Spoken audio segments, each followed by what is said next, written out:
Toujours marquée par la mort, soudaine et violente, de sa fille Marie, la réalisatrice Nadine Trintignant lui consacre un documentaire qui sera diffusé le 26 janvier 2022 sur Arte.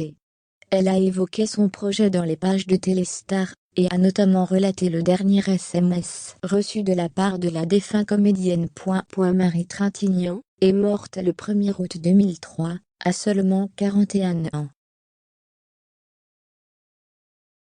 La comédienne a été tuée par son compagnon de l'époque, le chanteur Bertrand Cantat, après une violente altercation dans une chambre d'hôtel de Vilnius, Lituanie. Un drame terrible qui a profondément marqué ses célèbres parents, Jean-Louis et Nadine Trintignant. La réalisatrice, qui a plusieurs fois eu l'occasion d'évoquer son deuil et sa haine envers le chanteur, va dévoiler un documentaire sur Arte le 26 janvier.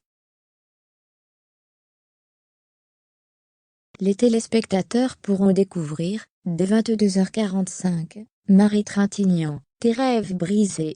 Même si j'évoque le sort des femmes battues, je refuse que Marie en devienne le porte-drapeau. Je tenais à la respecter en n'abordant pas sa vie privée, mais plutôt son chemin professionnel, ou ses colères militantes. Je voulais dire aussi sa capacité à mettre du soleil partout où elle passait, confie Nadine Trintignant à Téléstar.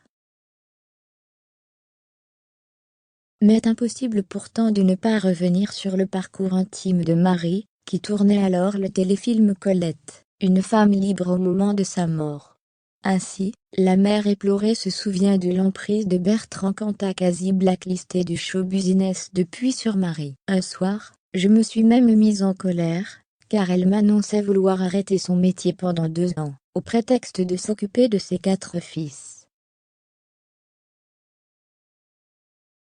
Il était clair que c'était son assassin qui voulait la voir tout abandonnée.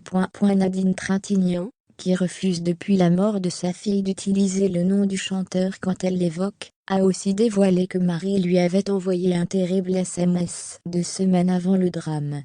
Quelques mots empruntés à un autre, le tout accompagné d'une confidence personnelle angoissante, un vers de Baudelaire, « Sois sage, ô ma douleur, et tiens-toi plus tranquille » et c'était signé « Ta fille battue ».